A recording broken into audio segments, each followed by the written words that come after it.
בוקר טוב לכולם.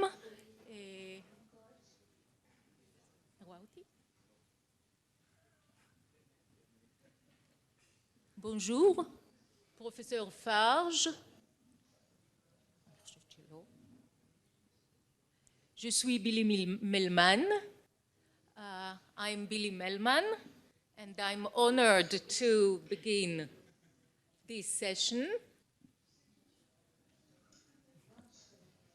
אני חושבת שהיא לא מחוברת.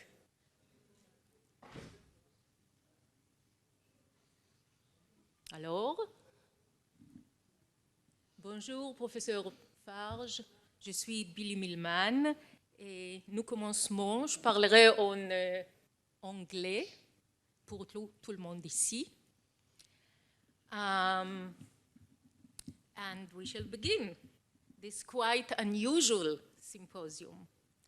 Now, the Dan David Symposia, in which the laureates talk about their work to us,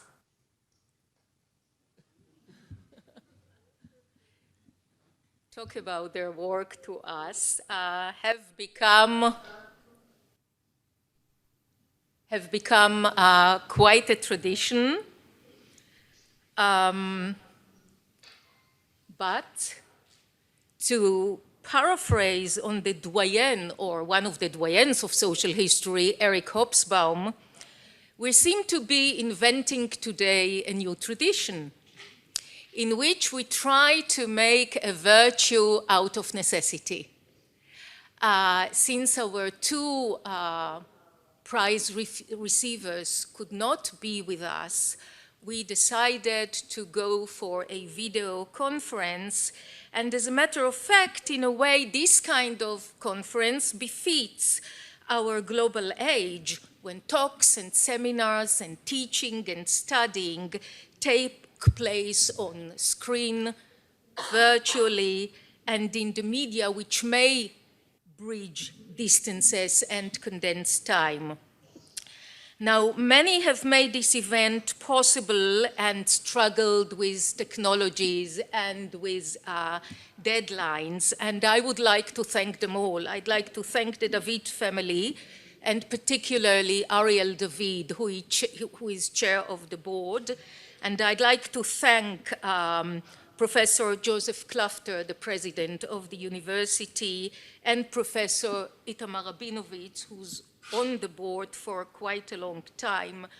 And I send heartfelt thanks to my colleagues on the prize board for the category of the past, Professor Jay Winter of Yale, Professor Lyndall Roper, Regis Professor of History at the University of Oxford, and Professor Antoine Prost of the Sorbonne.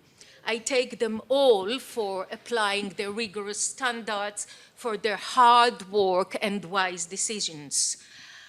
Last but first is Mrs. Smadar Fisher, to whom please give a loud applause, because without Smadar, there wouldn't have been a prize and there wouldn't have been a conference, and I'd like to thank her staff as well. At the School of Historical Studies, I owe many thanks to its director, Professor Aviad Kleinberg, and special applause to my colleague, Dr. Oded Rabinovitz, for nominating Arlette Farge to the prize. To get elected, you first have to be nominated. And it is to him and to his acquaintance with her work that this university owes the beginning of the whole process. I deeply thank Professor Leo Corey, Dean of the Faculty of Humanities, to agreeing to greet us all. And I thought that as an Einstein scholar, he is specifically qualified to open an event which in many ways defies distance and condenses time and connects us people in different parts of our global world. Please. Thank you, Billy. Good morning, ladies and gentlemen. Bonjour, Professor Arlette Frage à Paris.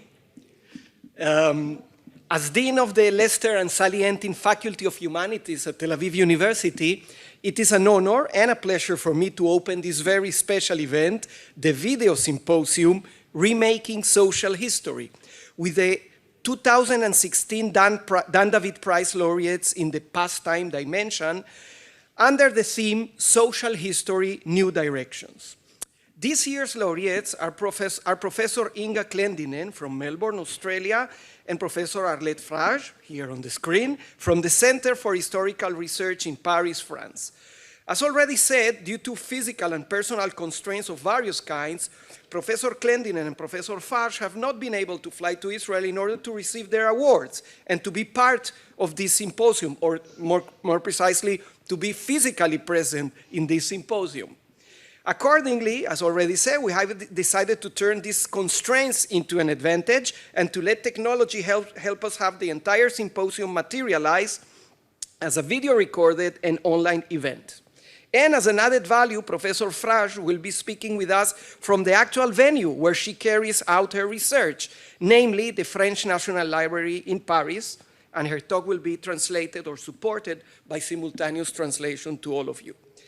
The Dan David Prize, as you surely know, is a joint international venture endowed by the Dan David Foundation and headquartered at Tel Aviv University. It aims, as I have been said, to foster universal values of excellence, creativity, justice, democracy, and progress, and to promote the scientific, technological, and humanistic achievements that advance and improve our world. The Dan David Prize covers three time dimensions, past, present, and future, and this particular symposium celebrates the laureates in the past time dimension. The category selected for this year in this dimension is social history, and the two laureates are among the most distinguished, world-renowned representative of this important approach to historical research. I will leave the task of introducing each of the laureates to my colleague, Professor Billy Melman, who holds the Henry Glassberg Chair of European Studies at the Department of General History at Tel Aviv University, and her own fields of teaching and research include fields that are close to those of the prize: cultural and social history, with an emphasis on material history, colonialism, and gender. So she is certainly a most appropriate choice to lead the symposium and to summarize for the audience some of the important highlights in the academic careers and some of the main achievements of the laureates, Professor Frage and Professor Klendinen. Both laureates will then speak online or in video about their views and their works. So I will allow myself to say only a few words about the issue of the prize by way of a very general introduction. And needless to say, I do this with great humbleness in view of the academic prominence of three social historians with which I am sharing this event.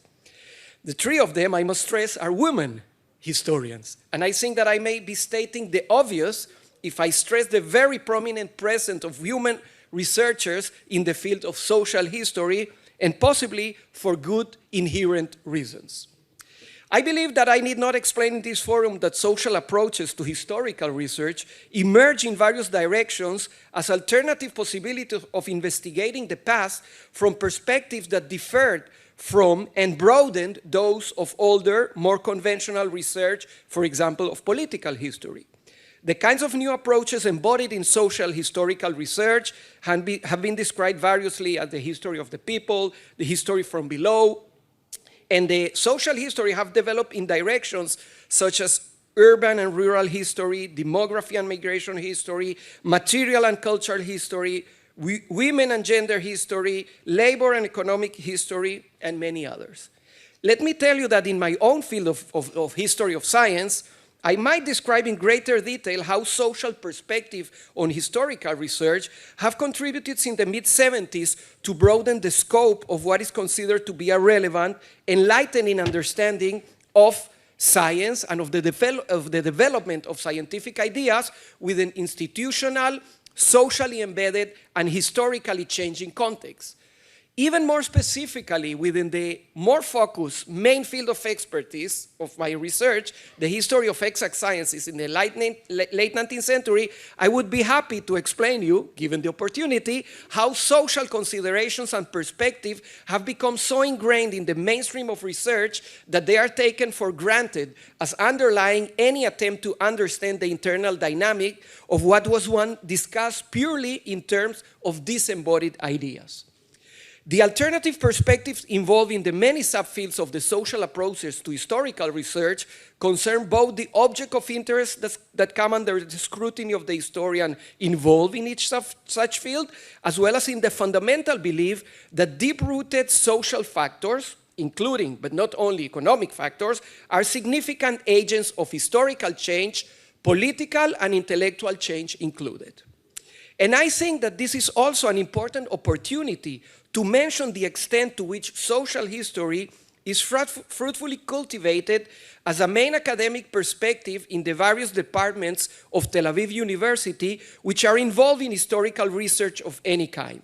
This is true, of course, of the research conducted by our senior faculty, but I would like to stress in particular, and with great pride, the wide variety of socially oriented historical research of the highest quality conducted by our alumni, our current graduate students, and our past and present postgraduate fellows.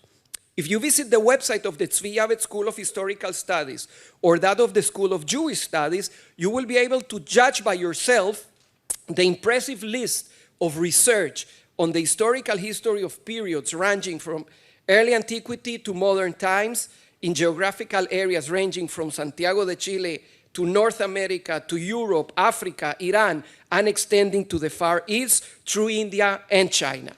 The social history of Mandate period in Palestine, the Ottoman Empire, or the classical world, just to give you some examples, are among the most successful, eagerly cultivated by fields cultivated by faculty and students in our various historical departments, and as I said, we are highly proud of that. On behalf of Tel Aviv University and its Faculty of Humanities, I wish to congratulate the two 2016 Dan David Prize laureates in the pastime direction, Professor Arlette Farge and Professor Inga Klendinen. We look forward to hear your enlightening lectures online and in video today. Thank you very much for coming.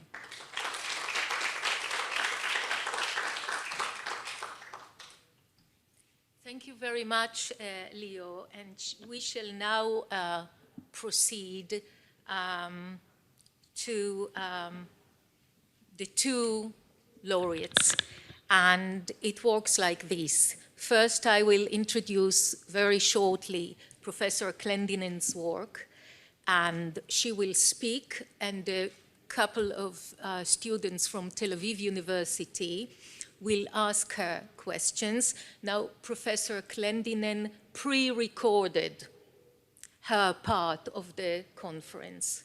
Professor Farge will speak live later. Professor Klendinen pre-recorded a video film about herself. Now, Inga Klendinen's route to histories of the social was not the royal road. This will become very evident when you hear her brief social history of herself. This unusual path had produced an outstanding and innovative work and presented a versatility that has enriched our discipline in several ways. First, in her expansion of the social history of cultural practices and exchanges. Second, in her descriptions of cross-cultural exchanges. Third, in her writings on violence in many societies. And fourth, in her inventive use of anthropology to track and follow such encounters.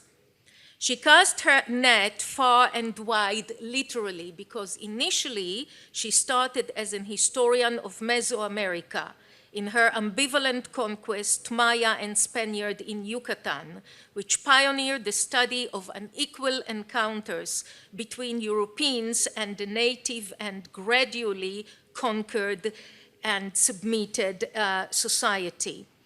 And her account is very remote from equivalent Eurocentric ones. Now, she didn't fix her eyes on Mesoamerica.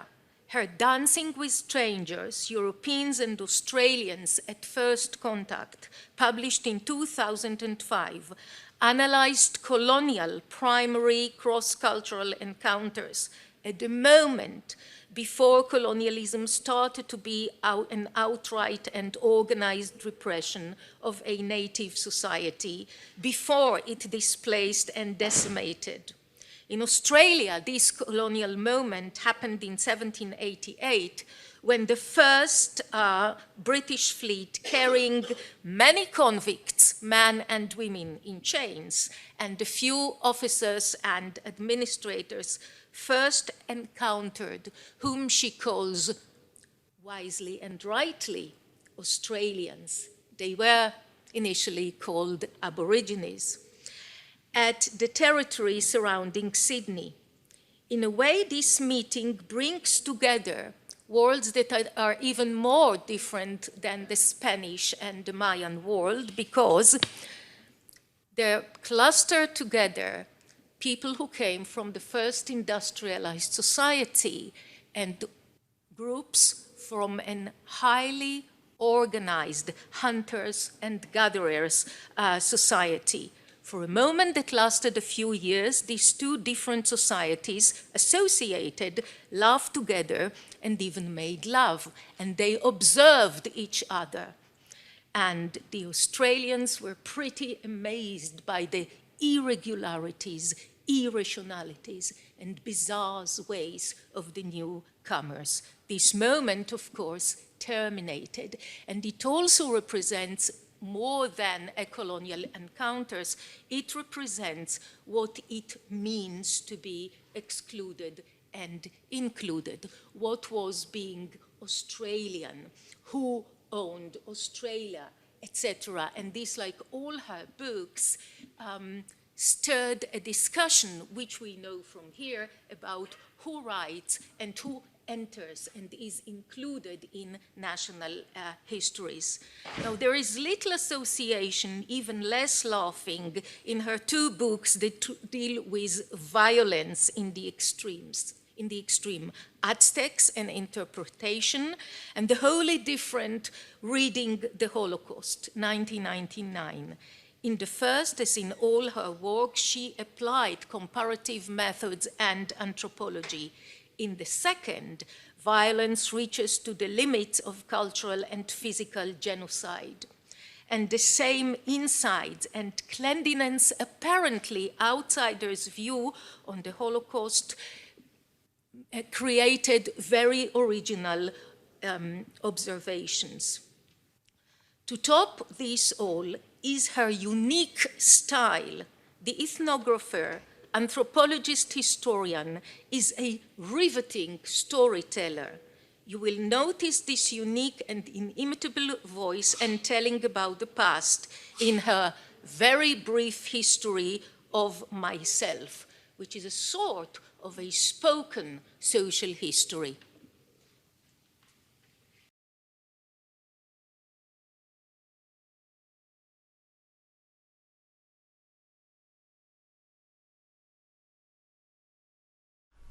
My greetings to you. I'm very sorry that this has to be a recorded message, but I'm very aware of your company. Thinking about this magnificent award, I had to wonder how a female from the Antipodes, remote from the places she would come to study, and with no formal training in any of the necessary disciplines, should have fetched up writing the exotic but up close and local kind of history I do, which is also marked, for an historian, by an unusual dependence on non-literary sources. How did all that come about? Therefore, for the next 10 minutes, I will offer a very brief history of myself. I was born a little over 80 years ago into a lower middle class Anglo-Australian family which had just escaped from the lower middle working class. I use these Orwellian categories because I'd been made aware of the importance of precise class differentiations at an early age. I'd been taught that awareness by my mother, who was the official custodian of our family history, which consisted of just 2 stories. Story 1. Her father, a coal shoveler in the Port Melbourne gasworks, had died young of a Dickensian disease called black lung, leaving his wife and 6 children in grim poverty and his 4 daughters in an even grimmer struggle to retain shining reputations for respectability. Not easy for Port Melbourne girls. Happily, as my mother told me, all 4 girls got jobs in a shirt factory where the owner paid low but guarded his girls well, even walking them to the cable tram and putting them into the direct care of the tram conductor when they were on late shifts. All 4 made good marriages. Story 2. My father's father had begun his working life as a miner at 12, but followed the girl he would marry to Melbourne when she got a job as a live-in domestic there. He then landed a job on the new cable tram system, more cable trams, rose to the glamour position of cable car driver, and by the late 1920s had become State Secretary of the Tramways Employees Association, which made him an influential man, especially in his solidly working class suburb. I would later discover, not from my mother, this had no place in the official history, that his wife was probably even more influential, because with no training at all and no incentive beyond local necessity, she presided at childbirths in her territory and also laid out the dead. And that was the sum total of our family history. Nothing earlier, perhaps for fear of having to acknowledge a convict ancestor. Convicts were still being dumped into Australia until 1688. These were the stories that mattered. Potential destruction on one hand, on the other, that crucial step up. Of course, they also seethed with gender implications, but my mother did not notice such things. They were simply the way the world was. So, now come the family stories I have pieced together. My parents married when my father came back from the First World War and immediately moved away both from their families and from their family histories to a provincial town where my father bravely started a furniture-making business, survived the Great Depression, and in time clambered into the lower middle class, the next step up. He then sent his 2 sons to the University of Melbourne to do useful courses, commerce and architecture, in preparation for the next step. Meanwhile, I was beginning to learn from direct observation something of the politics of gender discrimination. When my father's first daughter came back from the Second World War, where she'd worked as a coder in the Women's Navy and enjoyed considerable social freedoms, she took a modest job as a typist secretary, which was abruptly terminated when she married, as if marriage were some form of instantly disabling disease. In the post-war years, such terminations were both a new wrought custom and the official policy of the public service. Women had held a variety of jobs during the war, even as tram conductors, though never as drivers, amidst a general croon of approval. But now, for social stability, for progress, for decency, for the restoration of the proper order of things, it was necessary that they make way for the men. And the women, including my vivid sister, did. I was the youngest child, 11 years old when the war ended, and I looked as if I might be more of a problem. I'd been alarmingly slow to talk.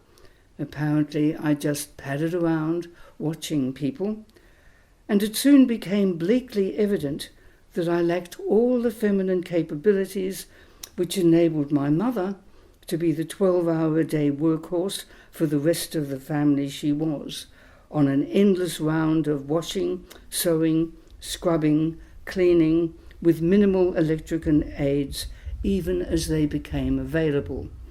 I had indeed been watching. So what was to be done with me? Well, when I at last got the knack of it, slow again, I read a lot, and the reading was serious. They seemed not to have children's sections in libraries in those days. I especially remember a few volumes of a remarkable publication we somehow had at home, Arthur Mee's Children's Encyclopedia. The cyclopedia began its first cycle of publication between 1910 and 1912, and then it cycled on for decades. It was the fruit of many impassioned hands, and if you are working on English language writers, keep your eyes open for it. It turns up quite often as an escape route for fettered juvenile imaginations. It mattered to me because while it steamed with pride in Great Britain and the Empire, it also reported extensively on the natives' quaint and various ways of ordering their lives. It taught me there were worlds, viable worlds, beyond my own, worlds where the customs were different, most spectacularly the religious customs. Officially, we were Presbyterians. That's what my father would have entered on official documents, but what we really were heathen. Accordingly, I found all religious activities, including local ones, deeply interesting and their purposes gloriously obscure. Promiscuous reading had solved the problem. I scrambled up the new gender-free scholarship ladder, first to a girls' secondary college and then on to university, where I enrolled in a 4-year honours course in history and in English literature, with the government paying for everything. In fact, I didn't give much time to the official coursework. I was a provincial, and this was my Paris. My serious inquiry was into the high culture of the more cultivated staff, beginning with the history department, because its top professor had written a book on the Italian Renaissance, which I'd read at school, and which had made me realize for the first time that the past was real, that it had once been the present, and its outcomes, therefore, contingent. He was also the first writer I had ever met. I was also discovering that at table one could talk as well as eat, that alcohol came in multiple forms, no alcohol in my mother's house, she knew what drink could do, that films could come with subtitles, and that some people would listen to Bach until 4 o'clock in the morning. It was a fine and generous education, but with graduation came a brusque reminder of gender inequity. As a, of course, male professor explained, there was absolutely no point even considering females for scholarships because they'd only get married and have children and the scholarship would be wasted. He told me that his own wife had taken a flying first in mathematics and now she was the mother of his 6 children. So the better male graduates went trooping off to Oxford, most of them never to be heard of again, and I and a handful of other women began to tutor undergraduates. I did it happily because I enjoyed tutoring and also because I had indeed married a philosopher in my final year and discovered my new husband's family had been securely wealthy for 3 generations, trade and medicine, and that I could learn a great deal more about class and gender while swinging around in the branches of their family trees. Participant observation. I recommend it. The tutoring was formal. You wore your gown. We had only a single hour together each week, but I was given a responsibility for a semester-long honours course on the expansion of 16th century Spain and knew I had been handed my territory. Then, on my husband's sabbatical leaves, spent largely in the United States, and where he was immensely generous in taking care of our 2 sons, so I could occasionally make off to Mexico or to some promising museum or archive, I could begin my own research. After a false start, I found 16th century Yucatan, whose intractable landscape and apparently intractable people captivated me from my first encounter with them. Furthermore, in the United States, with no scholarly status at all, I discovered the extraordinary generosity of American scholars, linguists, archivists, museum custodians, a generosity which has never failed me. It was on those borrowed sabbaticals and because of that generosity that I found the beginning shapes of what would become ambivalent conquests, and to identify the range of non-literary sources which I would need to learn to decipher. Meanwhile, back in Melbourne, a new university had opened, with a huge and various history department, where, still without a higher degree, I was offered a tenured job to teach Mexican history.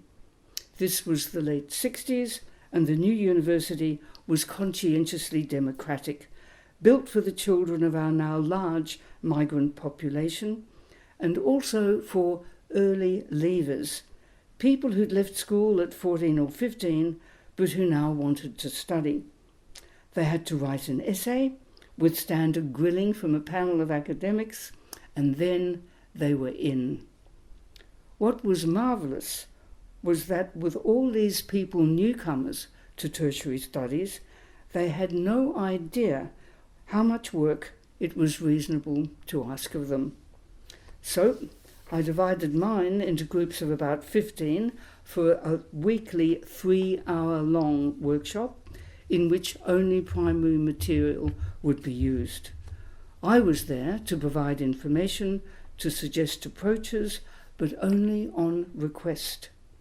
For those of you who know the material, they fetched up with slices of Sahagún's Florentine Codex, struggling to decipher what was really going on in its detailed but deadpan accounts of Aztec rituals. This was seriously opaque material, and the students were magnificent. Having a range of different cultural backgrounds helped, but I think they became as infatuated as I was with the whole quixotic enterprise, retrieving the intricate script of each performance and then searching out its meanings, episode by episode. Those remarkable students taught me something important, that writing history is, or ought to be, a joint enterprise, that the reader who takes up the book embarks on your inquiry with you, which means, among other things, that you must always make clear how you arrive at whatever degree of confidence you have in your assertions, especially those especially precarious ones you suspect just might be right. So, after all that accidental education, what kind of history did I fetch up writing? I tried to decipher sequences of social action, to discover the range of meanings those actions held for the people enacting them. That is, I tried to hear what my chosen dead was saying, not only in words, but in silences, in actions, in stasis, in artifacts, in natural objects, and in natural phenomena. It's the encounter with non-written survivals I've found to be the most entrancing, as in the infinitely flexible symbolism of Aztec pictographs and regalia. There's a chapter devoted to an exploration and elucidation of those sources in my Aztec book. As for influences, theories came first from anthropologists, above all from Clifford Geertz, with his concept of culture as an observable system of publicly shared meanings, from Victor Turner for the analysis of what he dubbed ritual dramas, from heart-lifting case studies like Michelle Rosaldo's Knowledge and Passion, where she strove to identify the emotions one-time headhunters had felt as young men when they tossed and caught the head of their first enemy victim. Sociologists like Irving Goffman, cognitive psychologists like Jerome Bruner, literary stylists facsimilating memory like Vladimir Nabokov, Coetzee, Aaron Appelfeld. I think you will always find the people you need to give you the courage to persevere if you are prepared to ignore conventional disciplinary boundaries. But historians have always been the most important, the people whose work exemplifies what I could only aspire to do. E.P. Thompson, William Christian, William Taylor, Natalie Davis, Robert Darnton, Peter Brown, who was your laureate for the past last year. And I was to find nearly all of them, along with Clifford Geertz, at Princeton in the late 80s when I took a couple of leaves there. That was happiness indeed. It was there that I wrote a large part of the Aztec book. And then, in 1991, the year the Aztec book came out, it all fell apart. I was discovered to have autoimmune hepatitis, which had made me very ill indeed, so that I had to resign from the university and survive a sequence of truly weird illnesses until April 1994, when I was granted a liver transplant. In those days, livers were a very scarce resource. The queue was long. Most people died waiting. Too many of those who died had become my friends. The experience left me with a heavy sense of obligation. Then my medicos, to whom I owed my life, forbade me to go back to Mexico. Mexican pathogens are notoriously lethal. For a time, it felt like expulsion from my personal Eden, and while recovering from the expulsion and the transplant, I wrote short fiction, literary reviews, a few essays, and a kind of memoir, which were all tipped into an untidy book called Tiger's Eye.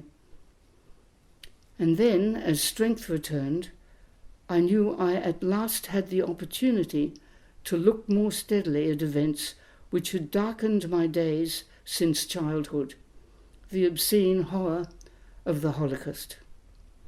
The Second World War had broken out just after I turned 5, and I'd felt obscurely but powerfully responsible for it. When Japan was a real and present danger, it was invasion by the Nazis that I dreaded. Later, the Eichmann trial and the superb scholarship which followed it made me realize that my child's dread had been childishly inadequate. To look steadily at the Holocaust, especially at the actions of its perpetrators, became for me a necessary act of exorcism. So I wrote Reading the Holocaust. And then, at last, came my belated turn to the history of my own country, beginning with the attempt to retrieve what was going on in the interactions between the British incomers of 1788 and the hunter-gatherers they found moving through the region we now call Sydney. Some of the British officers were children of the scientific revolution, and they were also eager for publication, so they watched well and recorded carefully, including sequences of action which they did not understand. This was also my introduction to hunter-gatherer societies, so austere in material culture, so rich in portable dance, song and story. Later, I would go a little deeper into the history of what my people have done to the survivors of what became an inexorable dispossession. To uncover, for example, what happens when erstwhile hunters and gatherers, often from different clans, are coerced or seduced into the village-like settlements we whitefellas still hopefully call communities. For me, relations between the indigenous inhabitants and we latecomers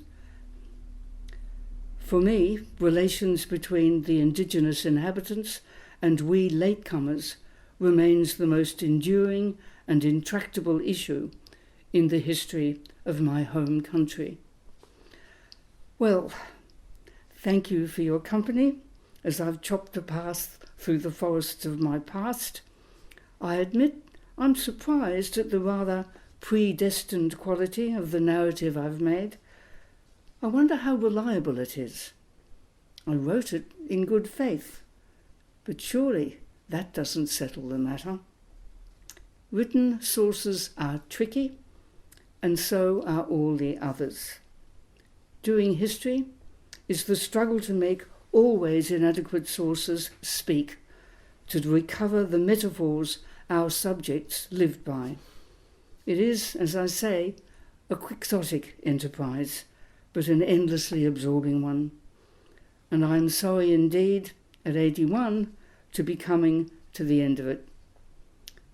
I regret I'll not be with you for the discussion, but we can always meet on a page. Thank you.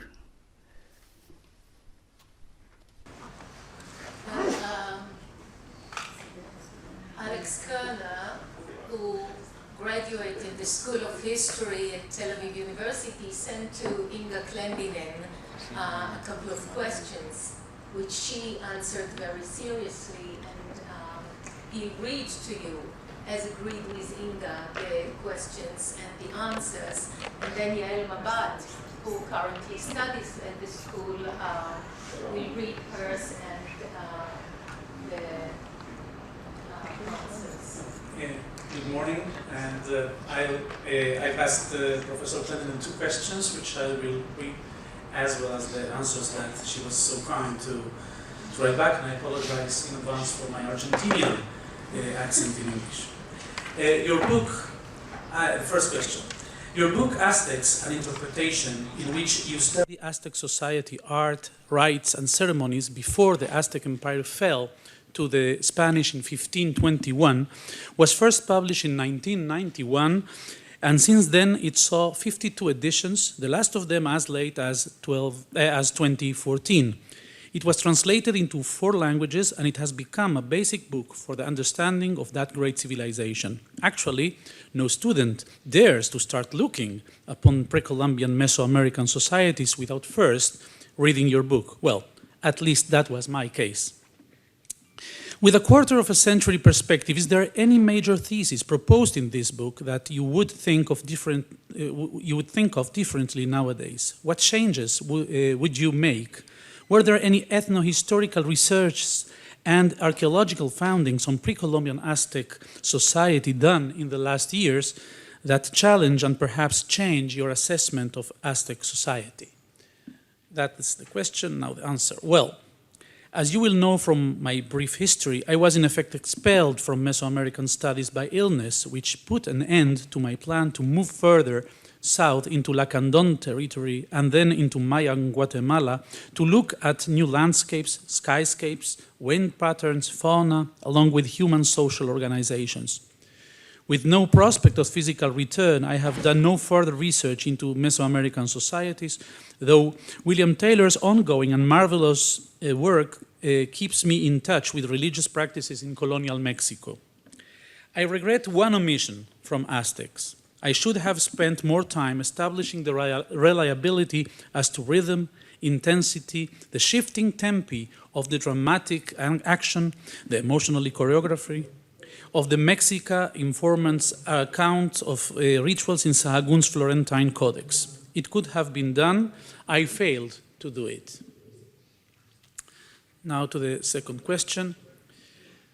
A major part of your work throughout the years was devoted to various aspects of the encounters between Europeans and native societies, Mesoamericans and Spaniards, Australians and Europeans.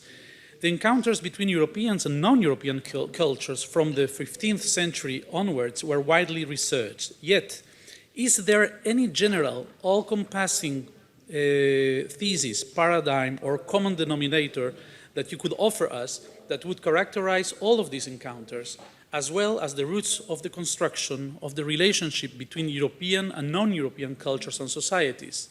Are there any relevant lessons that, in your opinion, we can draw from these past encounters for the way in which Europe, or better put, white societies, are dealing presently with the waves of immigrants from Africa, the Middle East, and Latin America? That's the question. Now for the answer. No. I mean, no lessons. The Spaniards who sought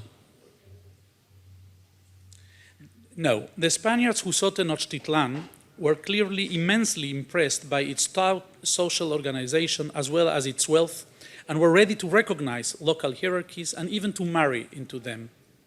But Spaniards had already wiped out whole island populations in the Caribbean, remember Las Casas. Pretty well, everywhere I've looked into first contact situations to be near naked, Pretty well, everywhere I've looked into first contact situations to be near naked and black guaranteed enslavement. And when the incomers brought their labor with them, as in my country, after an initial period of mutual curiosity, the local hunters and gatherers were clearly away by disease or violence or reduced to parasitism. The deliberate killing phase, the nigger hunts as they were called, tended to occur during later land settlements, the last in response to the murder of a white man in 1926. Relevant lessons. I think the dealing is unpredictable and not easily measured, though the racists tend to make the most noise, and I don't know how many white societies are left now. In my country, for example, racism was officially legislated with the establishment in 1901 of the White Australia policy. Yes, it was called like that, which prohibited Asians and all people of color from settling in Australia.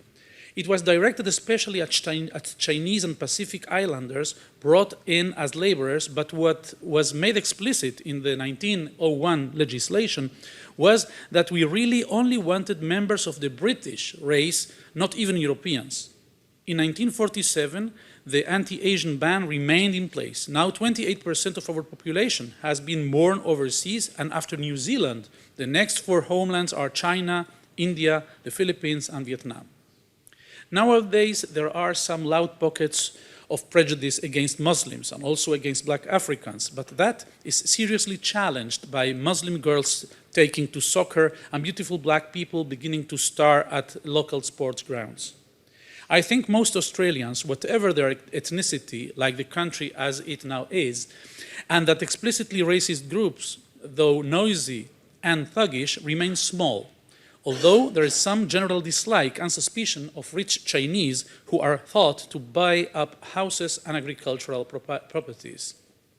However, it is also true that both our major political parties support a savage border protection policy, which declares that no person who has attempted to enter Australia by boat, that is, without legal authorization, will be allowed to settle in this country, even if they have been recognized as legitimate refugees.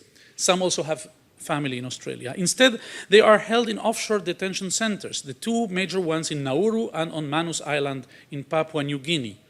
They can, of course, accept repatriation home to Iraq or Syria or Sri Lanka or Somalia, and the government has also provided them with the opportunity to be resettled in Cambodia.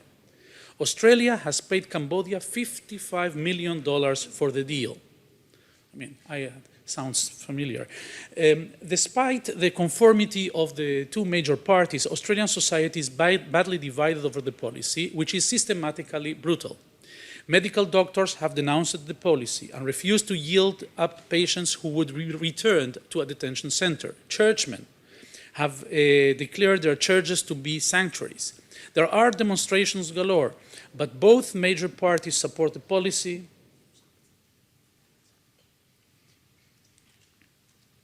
Yeah, I'm finishing.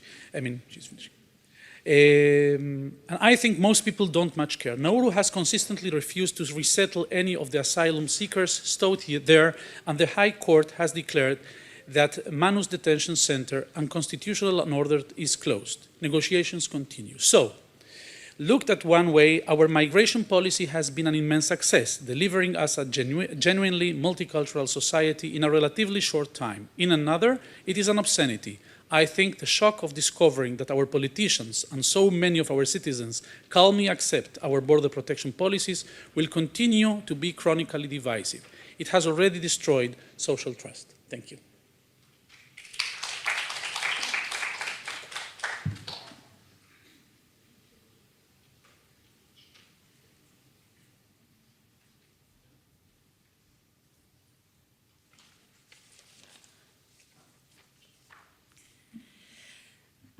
This is a shortened version of the long answer I received from Professor Clendenin for my question, which has to do with the cultural origin of violence, our meta theme in all her work.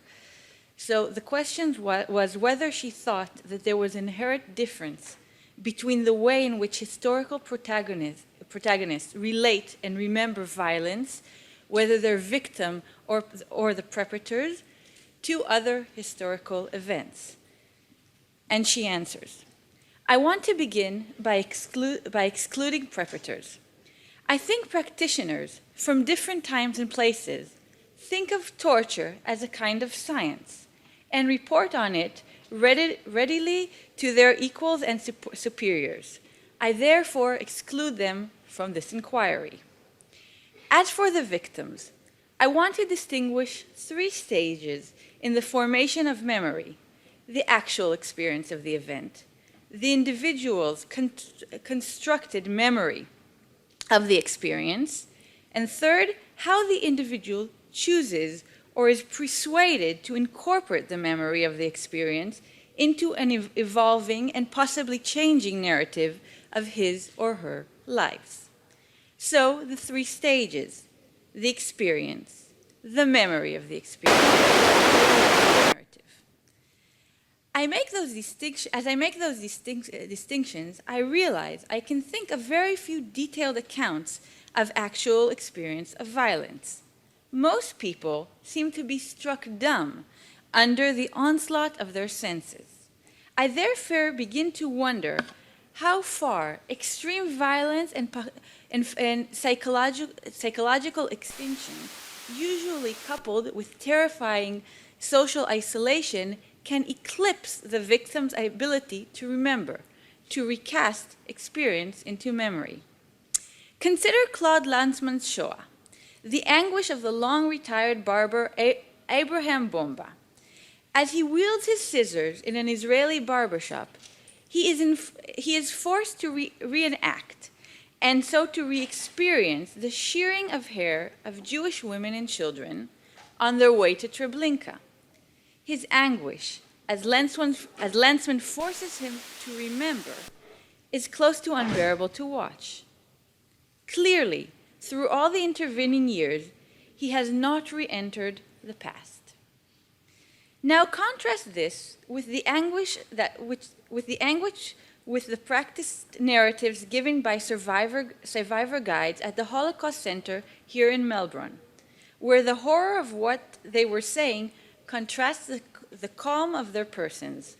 Their shared lives narrative, their busy work around the center, speaks of their final and ultimate victory, successful survival. Contrast this with another old man I met through the Holocaust Center, another survivor of Treblinka. Chaim was not a man of words. He cast his memory by constructing a physical model of the camp. His Australian daughter told me he used to weep as he entered the room and worked on his construction. Did he re-enter the zone of experience prior to memory when he entered that room? Primo Levi, who was a man of words of rare clarity and force, but even he does not record in any detail the consent violence to which he and other prisoners were routinely subjected to, kicks, blows, and whipping. In his account of life and death in Auschwitz, which he felt most bitterly, and what he does record is the moral insult of deliberate denial of a shared humanity. Because of his nature, and also because of a great deal of luck, Primo Levi retrained his moral poise, along with his capacity to remember,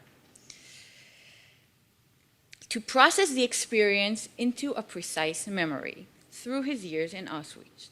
He also watched and recorded as men relinquished their concern for others. Thank you very much.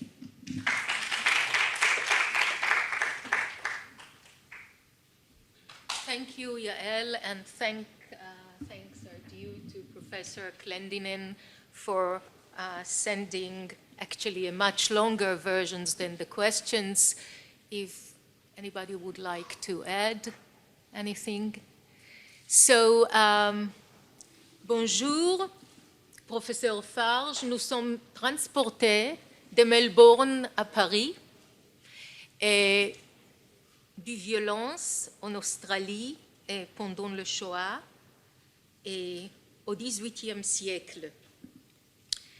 It is not every day that we are able to listen to an eminent historian speaking from her workshop, which she also calls her home, and we are lucky to have this opportunity. Paris, her city, is the locale of her numerous books and articles. But to describe her as a historian of one city would be inadequate.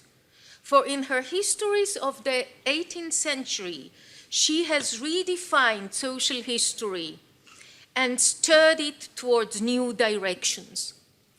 And her path-breaking achievements are all the more remarkable because they have to be seen in the framework in which they were made from the mid-70s and the early and mid-80s. She introduced culture into the study of the social. Second, and of utmost importance, is her consideration of marginal people, which of course were considered before social history was all about this, but she did it quite differently. The poor, small artisans, women and children. She grants them all agency and the ability to negotiate with and about authority and power. Third is her ability to challenge some very powerful frames of thought that shaped historical studies and sociology and cultural studies. The ability was based on her exceptionally creative use of sources, mainly judicial sources, but others too. And last, but by no means least, her unique voice and style of writing, which are completely her own. And the additional and to many most important feat of Professor Farge is her engagement with the craft of the social historian and his or her sources at the archives. Arlette Farge raised the historian's work at the archive to new standards, to an art, and in our own digital age, even here, as some of our graduates know very well and are experiencing now, digitalization, which of course is very welcome and makes life much easier, distances us from our sources, from the physical connection with the archives, and sometimes wipes away the immediacy of the past. Her originality is already apparent in her first book, Le vol d'aliments à Paris au XIXe siècle, on the theft of food in 18th century Paris, which became a classic and in which marginal people were first introduced. But in her handling, they are not a class, neither are they a crowd or a monolith. They are individuals. Literally every aspect of their lives is examined. The life cycle of women and men, courting, marriage, the family, sexuality, parents and children, work and leisure. The fragility of women's life, together with their agency, is brought to the fore in her co-edited pioneering volume with Natalie Davis, part of Michel Perrault and Georges Duby's important History of Women of 1993 and elsewhere. The poorest have degrees of autonomy, know about things political, and leave innumerable traces in the mass of documents on them, piled by the monarchy, so that the marginal and authority and power have a kind of a life-hate or love-hate intimate relationship. Of special importance to social and cultural historians and students of gender across disciplines is her challenge to the definition of a term which we use all the time, public sphere or the public, and the relationship to modernity. She has shifted the class and gender focus of the debate on the 18th century public, and she seriously challenged Jürgen Habermas's famous structural transformation of the public sphere, extracting the public from the educated, from the bourgeoisie and elite, and from institutions and texts that excluded lower class women and most men. Public in her work is made at street level, in popular print culture. It's a news-thirsty public, consuming words even where illiterate, even the bodies of drowned men and women found in Paris' waterways carry remnants of writing.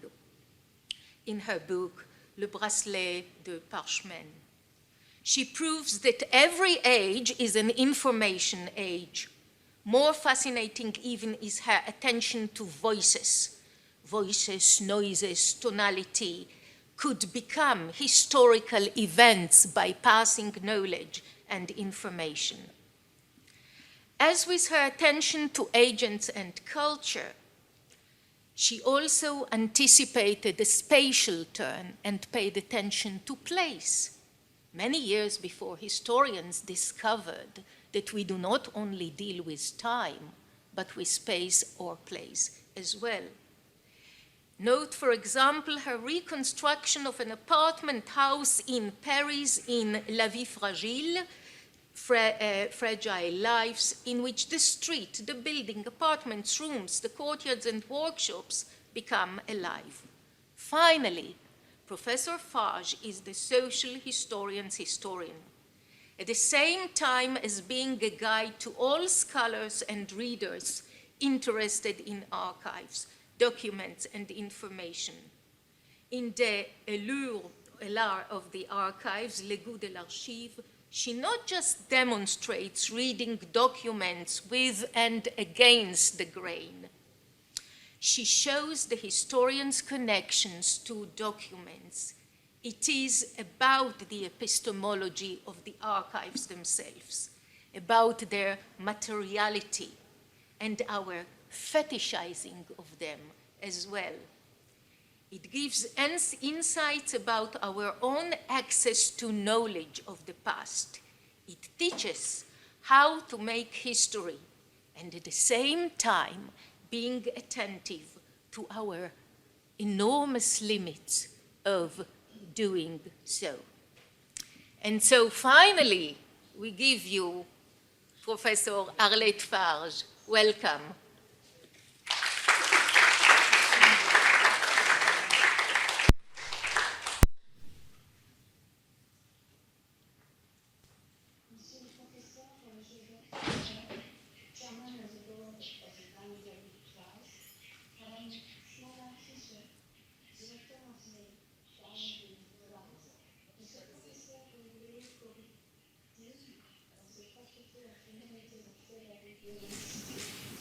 Monsieur le professeur Aviv, département de sécurité à l'université.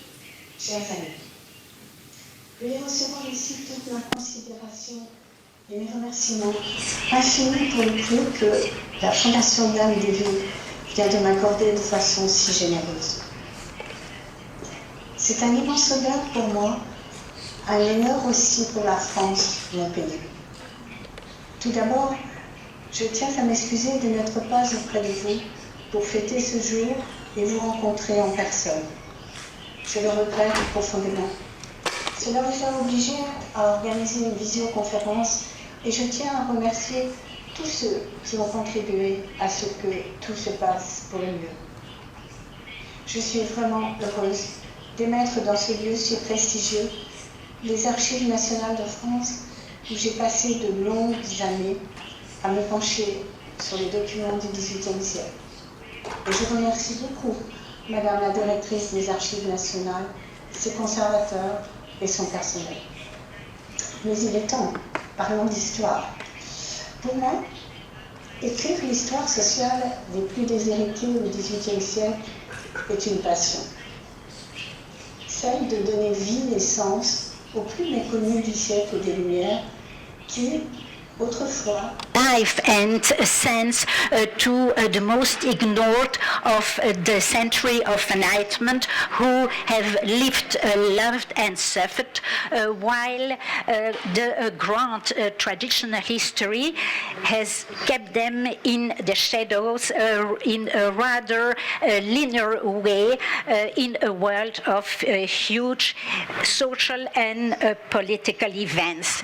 From where did I get this passion? Well, it was born here in the National Archives of France, where Robert Mandrou, who was the director of my thesis, asked me to open the police archives and the justice archives of the 18th centuries, which had never been opened. These were manuscripts with complaints in justice for petty criminality, for ordinary events, brawls in the streets, wounds, drownings, quarrels between men and women, problems in couples and abandoned children.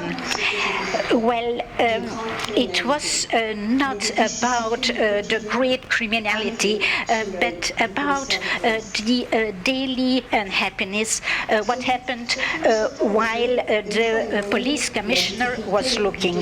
So what I understand once I overcame the difficulty of deciphering the writings was the intensity and richness of all the information on the poor people. They were there ready to be worked on.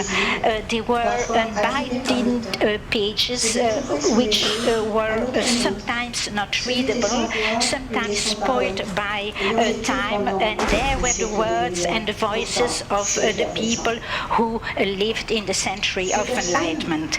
These characters, these individuals, appeared under the light of the Parisian police, and they had to answer questions while creating a gap in history. So they had lived, thought, suffered, committed infractions, worked, begged, and they were also despised by the kings. and they were there in the open light. They were not capable of writing because they couldn't write, and we have very few testimonies of what they were saying. But here, these manuscripts were showing what they had gone through. These police archives are well kept, very precise, very detailed. We read the names, age, professions, activity, family situation. We know the color of their clothes, the description of their faces, the attitudes, the tones of their voices, and the objects that they were carrying with them. So that's how the archives are. It's a painting, a real painting. And in these police reports, we have a poetry of painting, aesthetic gestures, and also voices.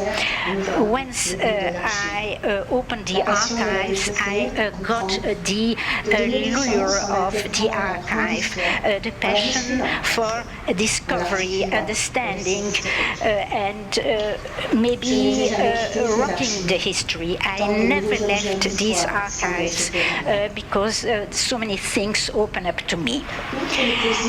I have had the pleasure of discovering this humble world, and I also saw how these readings were familiar and unknown, and I worked with these feelings.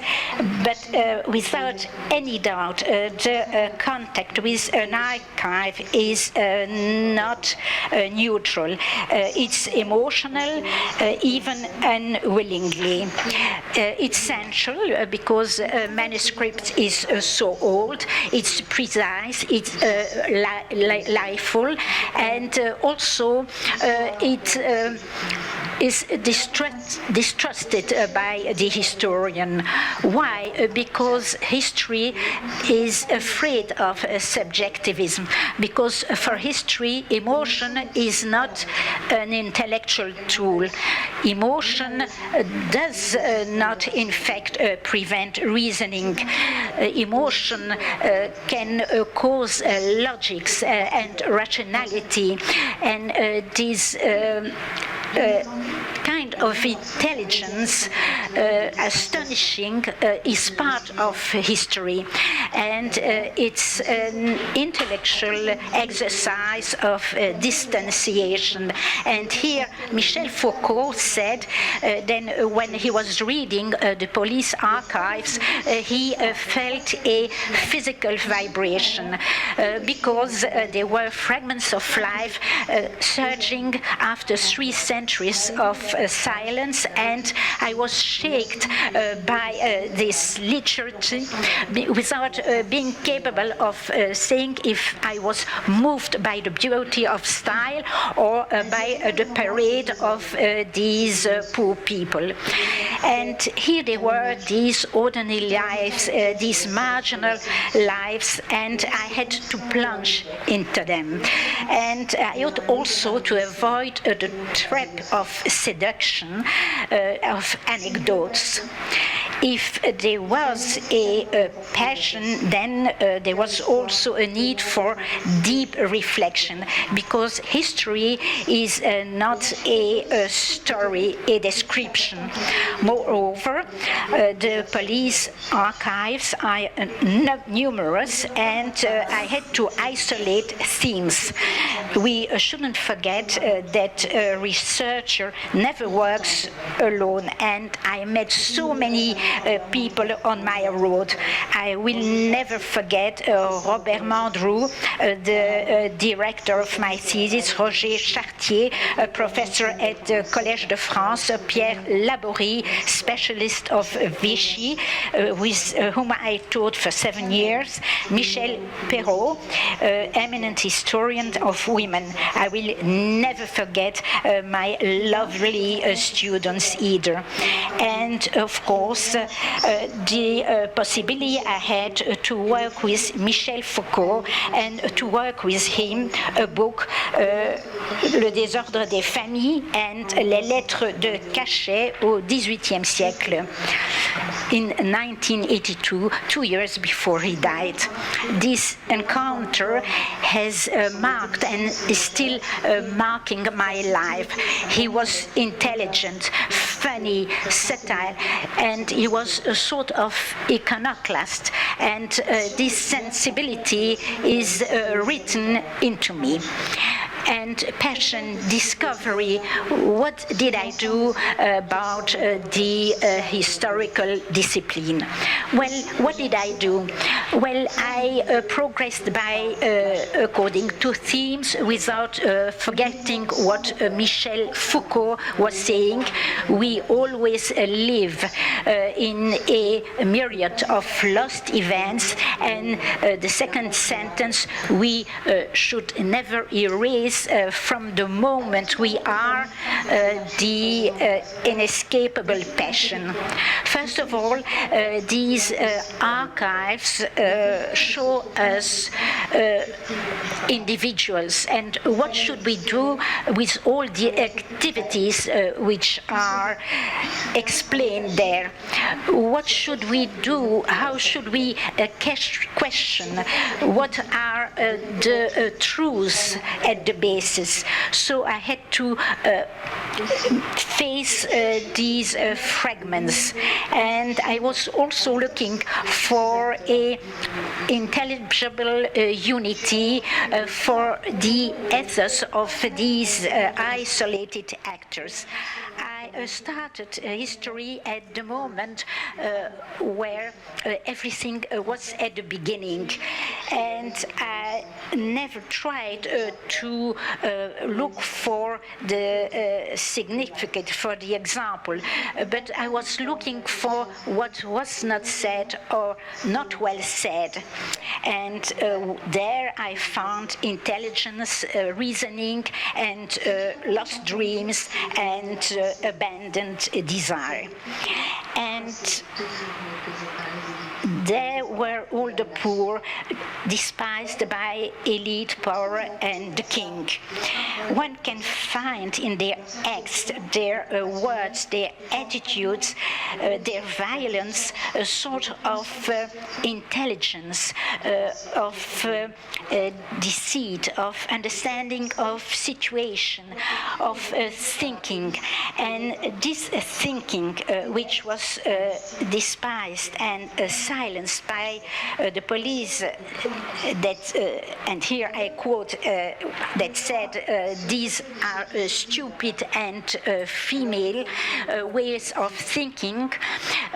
These words were powerful. Indeed, the kings were very curious about what was said in the street, because the public was frightening. Yes, the public was looking for words, was crowding, was thinking and organizing the future. And the police observers were telling it to the king.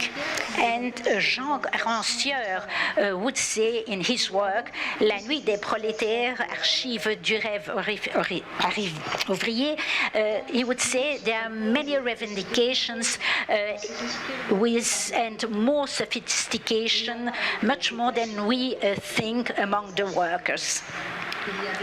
And in the police archives, there is a lot of suffering because thinking is not allowed. Men, women, sensuality, violence are also recurring themes in my work.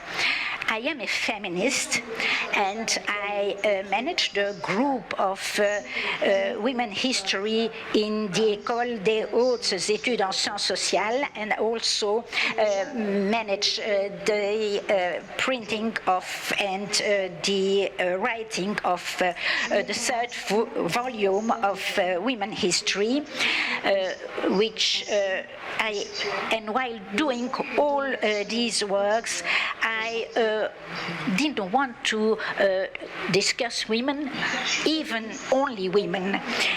And when I articulated their lives around the life of these men, I understood and I wanted to read about sensitivity, sexuality, and the shapes of domination felt by the feminine world.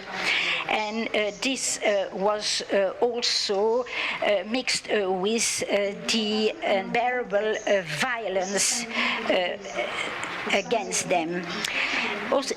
I also understood that men and women are living in a world with great promiscuity. There is no intimacy. Poor, miserable workers, artisans, merchants, peddlers live and work in the public space. They meet each other all the time, and people who are looking for work are nomads. They cross Paris and the surroundings from morning to night, and they live in a sort of mixity, a modern term, I admit. And this creates a fun, coquetry, banter, playfulness, and also violent drama, where masculine domination has a role to play, and also expressions of violence and violation, and rapes. But when I would like to talk about violence in couples and about children, but I don't have time to do so. And in these archives, which are a shambles of cast-offs, as Baudelaire used to write in The Artificial Paradise, we can catch things which are being in the making, new forms of powers which created resistance to power and, of course, confrontation. When the lieutenants of police was created in 1664, the individuals were monitored and also repressed. And we can see that in the police archives, the way the public answered to force and to the king. There were riots, of course, and there were strikes, and of course historians have worked on the reasons of these riots and strikes. The Great Hunger of 1709 under Louis XIV, and the kidnapping of children in 1750, or the bread riots in 1775. And police was reporting on the struggles against taxes or for the price of bread. But there was also another wish, struggling for power. The public was not only a society looking for food, they were also fighting to create knowledge. And the kings want to prevent these events. It is afraid of that public opinion that it despises and wants to ignore. So the archives show us that there is always a desire to answer to the event, and we see that these events are linked, but there are also gaps, interruptions and disparitions, and Also, it's there that we can see that there is the beginning of a political knowledge. I worked on public opinion, on the words to say things, on voices. The tones and the sounds of these voices teach us a lot about what was happening in the public sphere. To say, and to say it in a bad way, to whisper, to yell, to sing, to insult. These are many ways of creating a new power and inform on the depths of the human beings. Listening to the voice of the population is difficult, but there is a precise transcription in these archives of dialogues, even the intonations of the voices. We also have to refer ourselves to Louis-Sébastien Mercier, a chronicler of the 18th century, who wrote about the themes of the town. Louis-Sébastien Mercier was looking for pictures and for paintings, and he was also a critic, and he was mocking what he was seeing. So it's very important for Paris historians to read him. Then there is also Simeon Prosper Hardy. He's a librarian, and he sees from his window what happens in the center, in his neighborhood of the center of Paris. He explains about suicides, rumors, life in the churches. He also writes about the social life and the institution of the city, and he wrote it in Dans mes loisirs, which is now published by Canada. Of course, I knew that the work of these two chroniclers were an important basis, but these historians were also commented by Daniel Roche, for example, who wrote about it in Le Peuple de Paris au XVIIIe siècle. But what they wrote is also brings us to the present. Well, I would like to conclude. Thinking history is one thing, writing is another thing.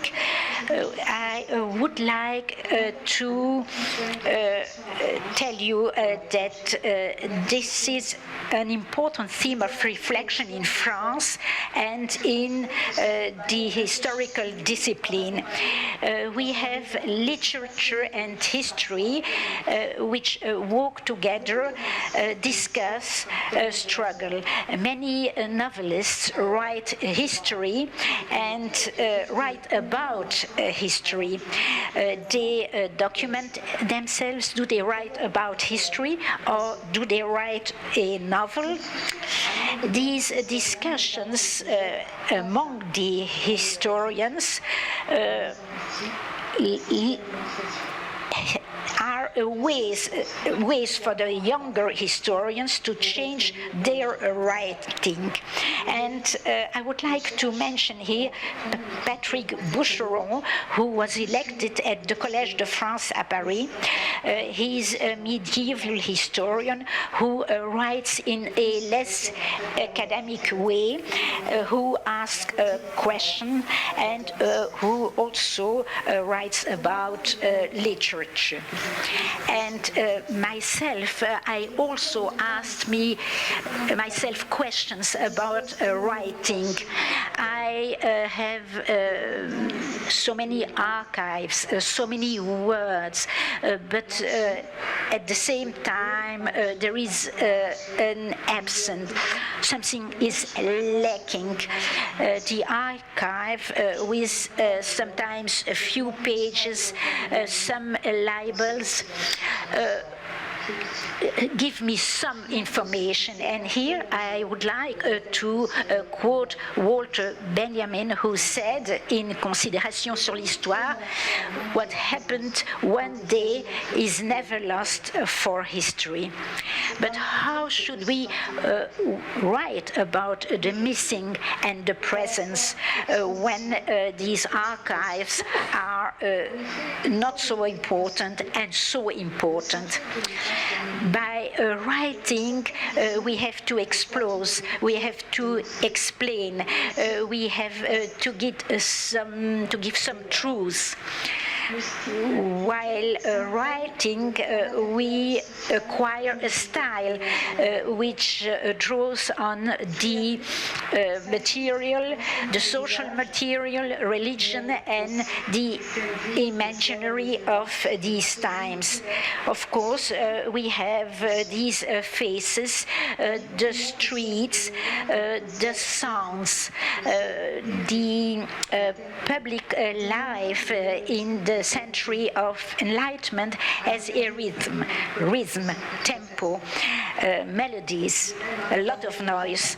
And when we look, for instance, at engravings, at painters such as Fragonard, Watteau, Greuze, or L'Épicier, who draw things, then yes, writing is taking its force from sensations, from visual ones and intellectual ones.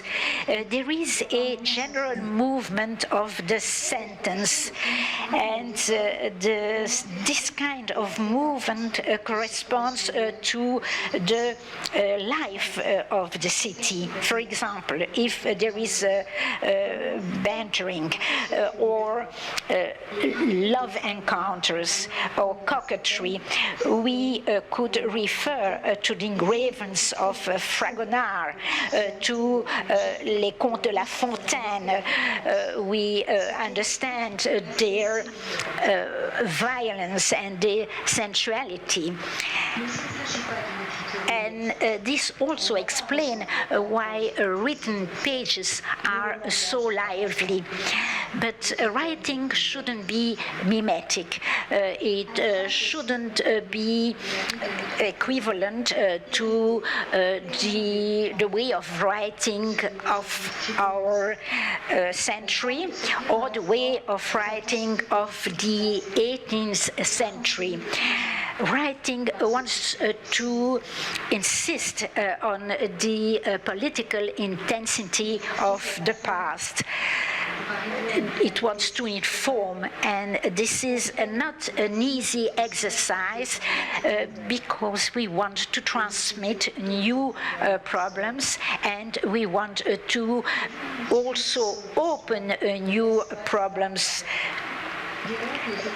We have here miserable lives, and they make the history, and they also are followed by feelings and all the dreams. So while looking for rhythm, for melody, we also need to use the right words. We also need to adapt ourselves to the unexpectedness of history.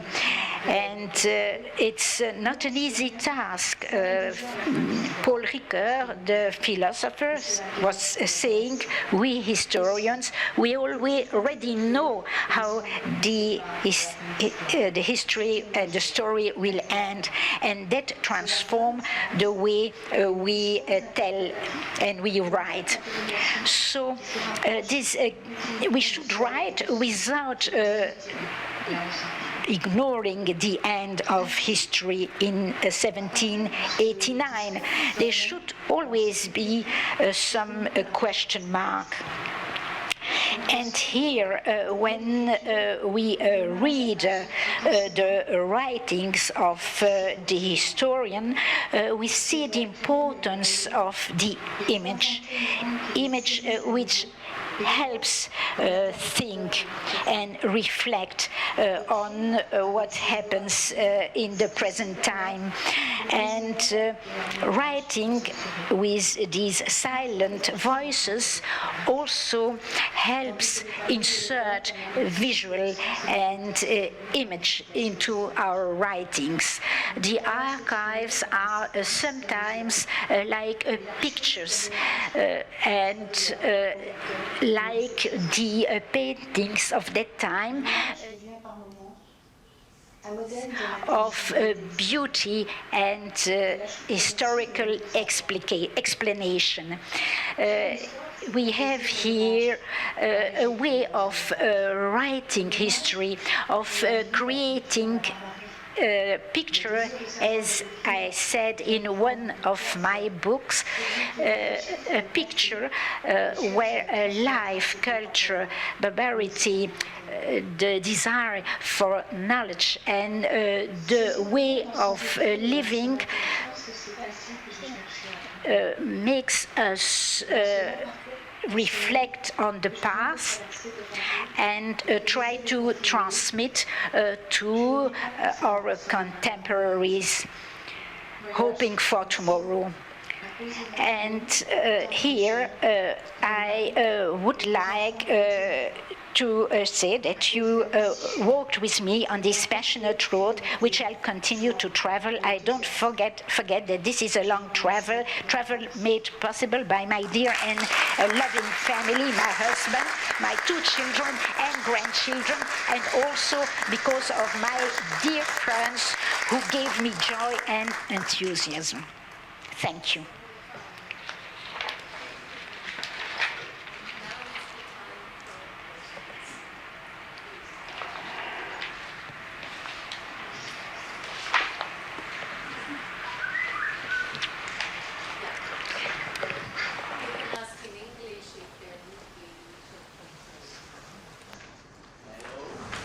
Can you hear me? I think you need a microphone.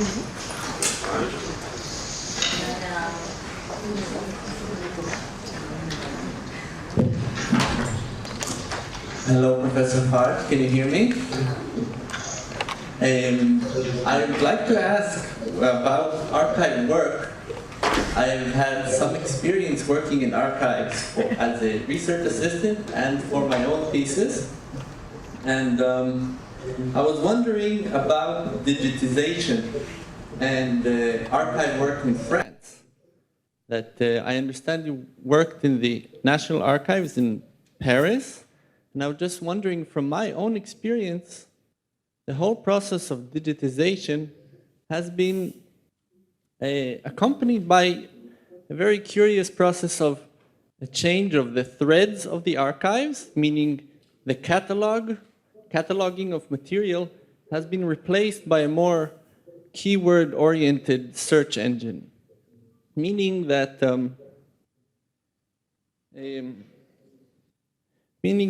the own threads that one follows in archival research have been, in a way, disconnected. And I was wondering if in your archives, in the police departments of Paris in the 18th century, if nowadays you've seen this process unfolding, and if it has an impact on your research in terms of how you can access and what your research looks like in terms of primary materials. Thank you.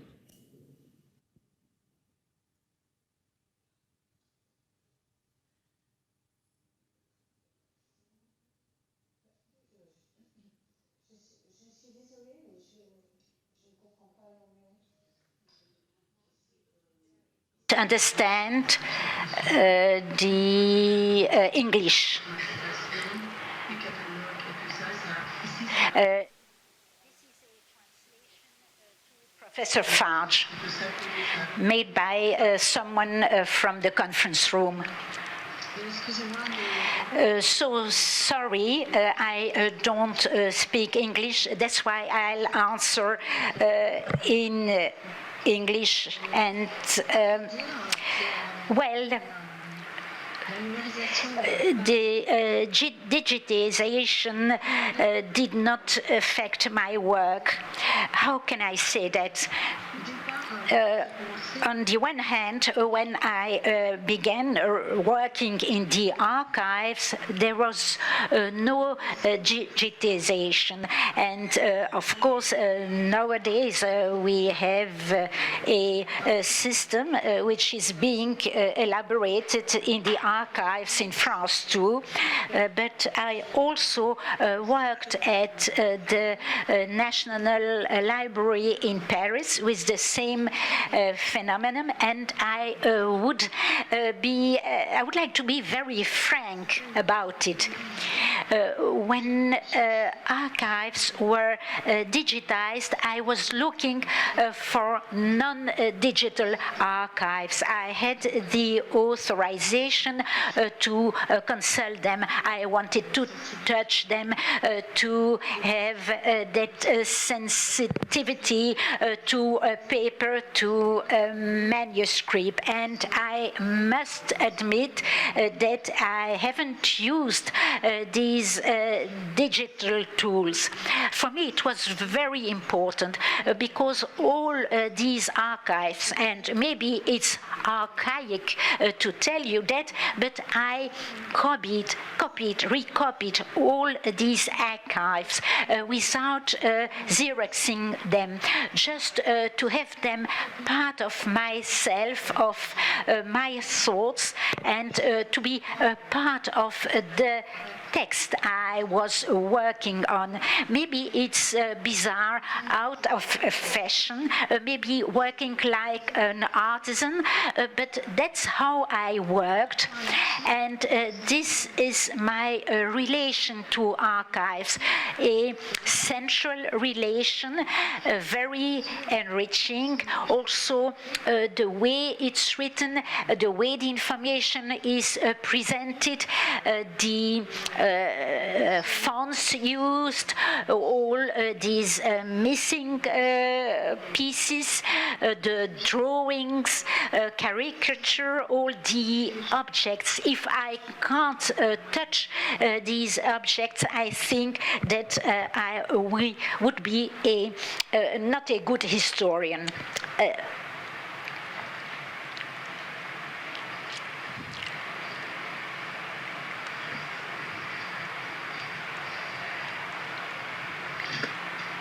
Bonjour.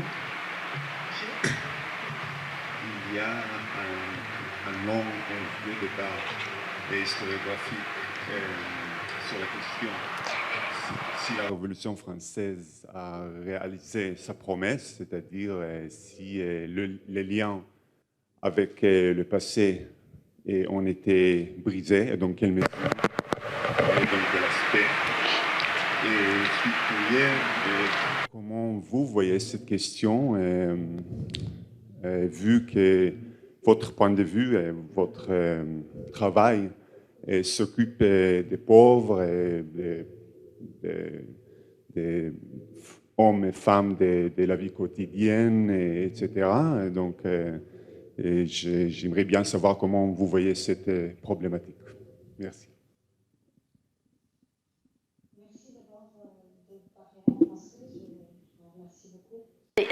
Speaking in French, well, your question is really a question that I was asked many times.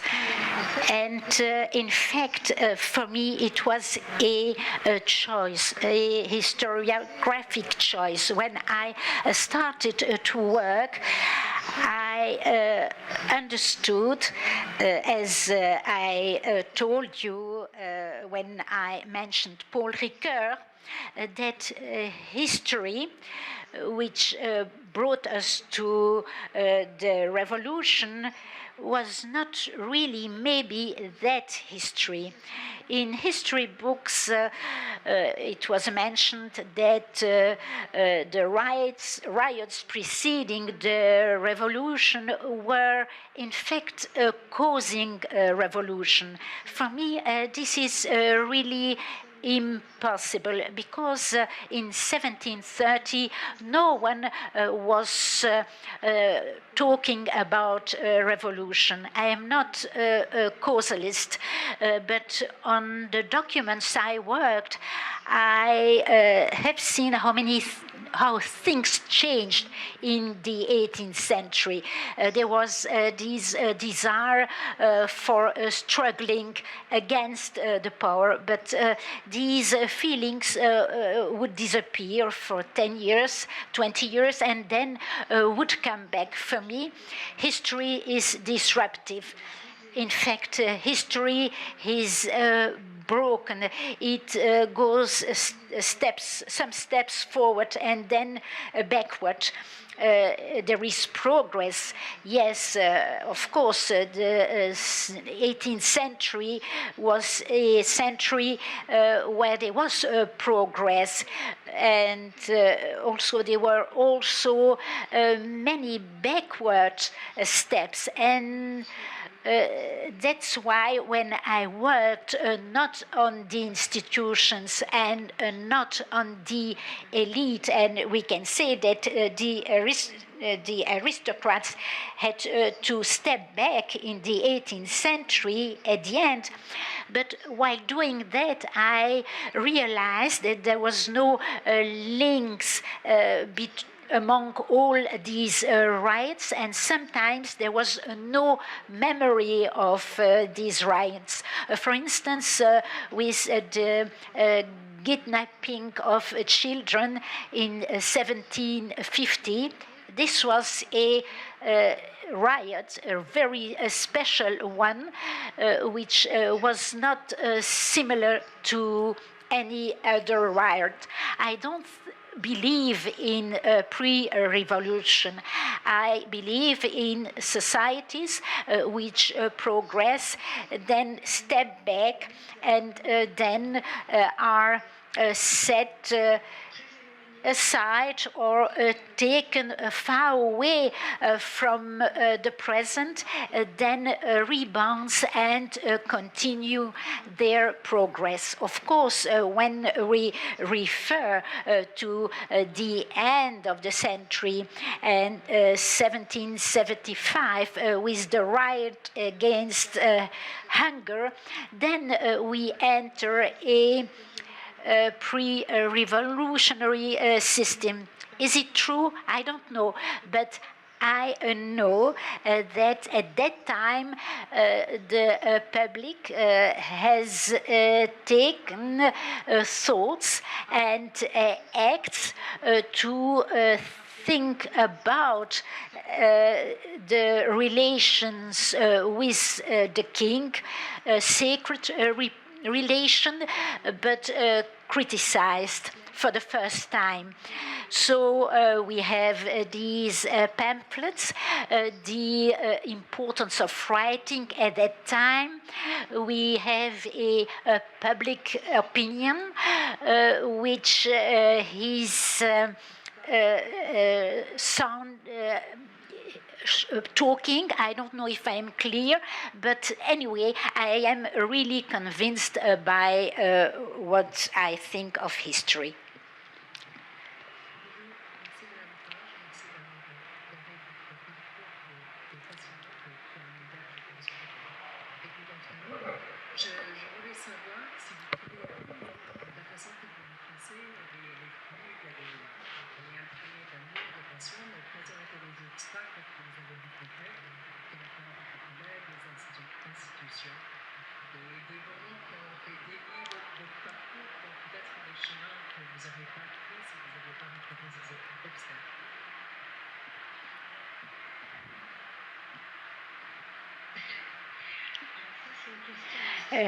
This is a very special question.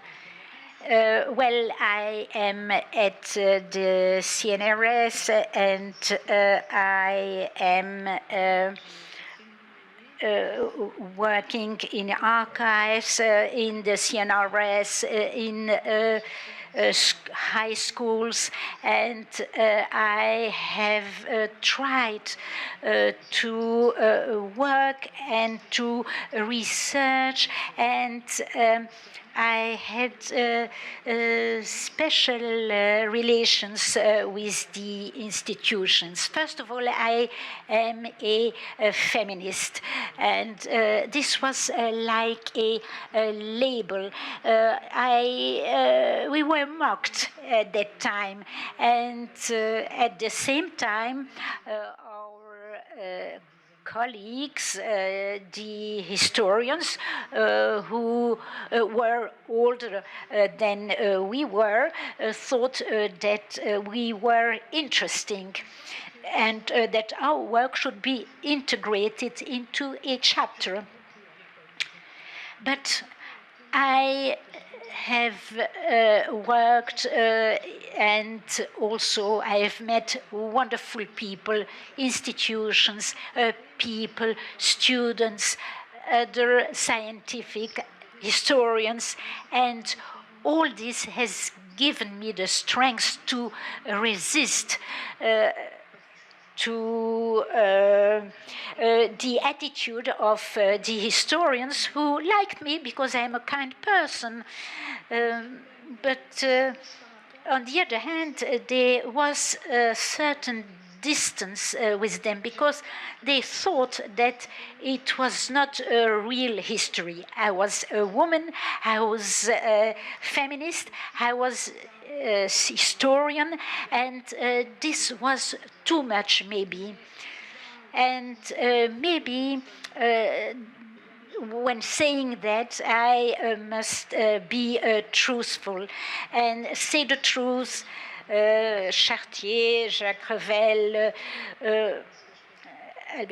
these were people who believed in what I was doing. It was not easy every day, but no life is easy and simple, and there was also the desire for fighting, struggling, renovating. So thank you to all of you.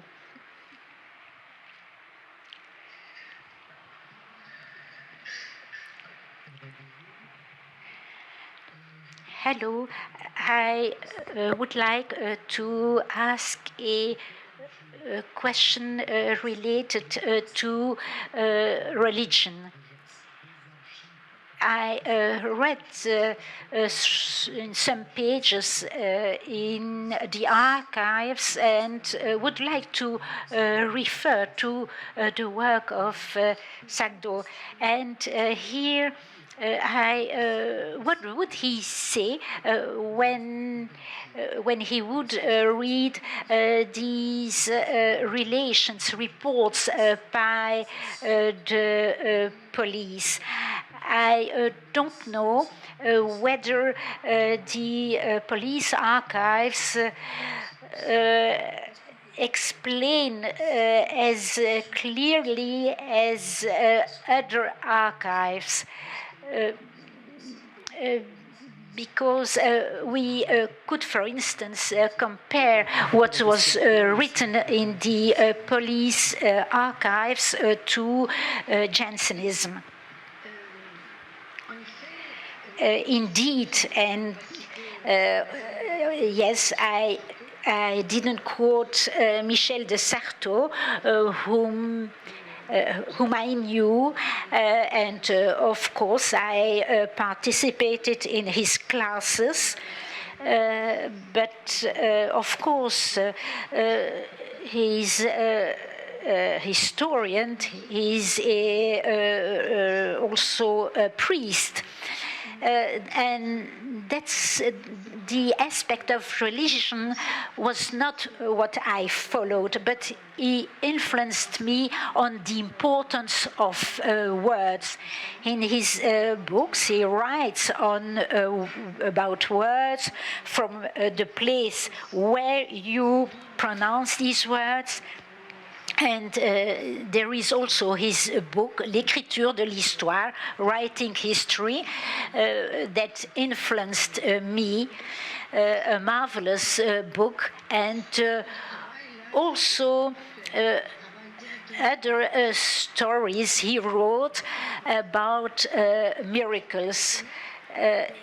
It's true, and I must admit that I didn't work the religious history.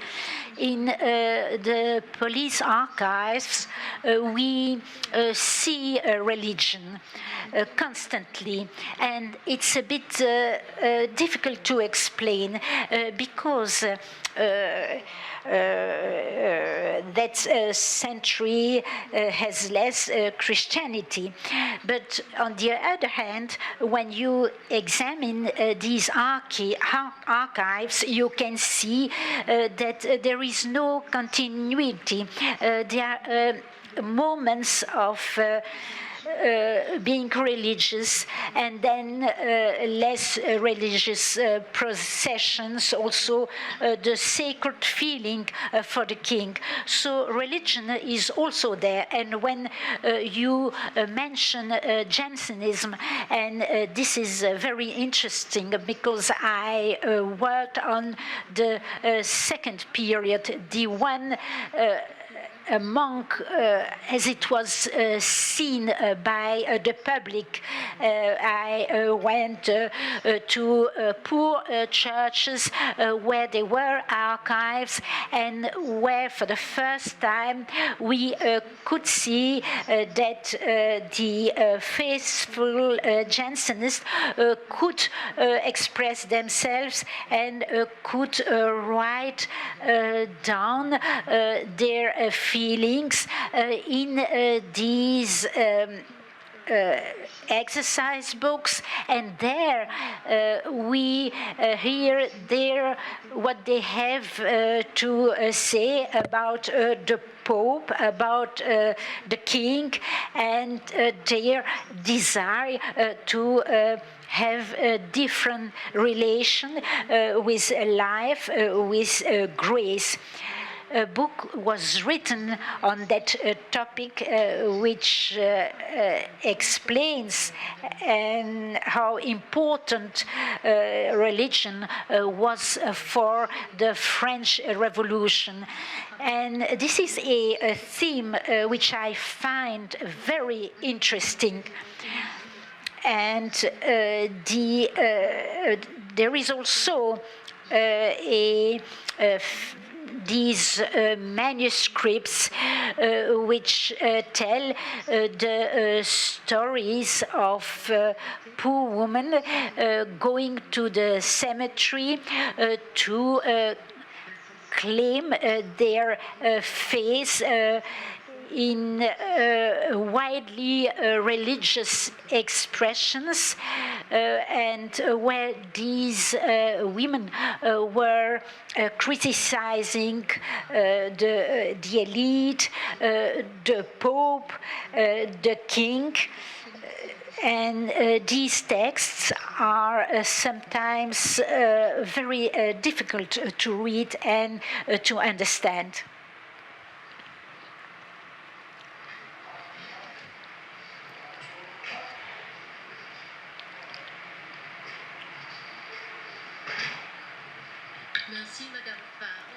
Thank you. Thank you all very much for this fascinating occasion. It was unusual and it was lovely. Thanks all.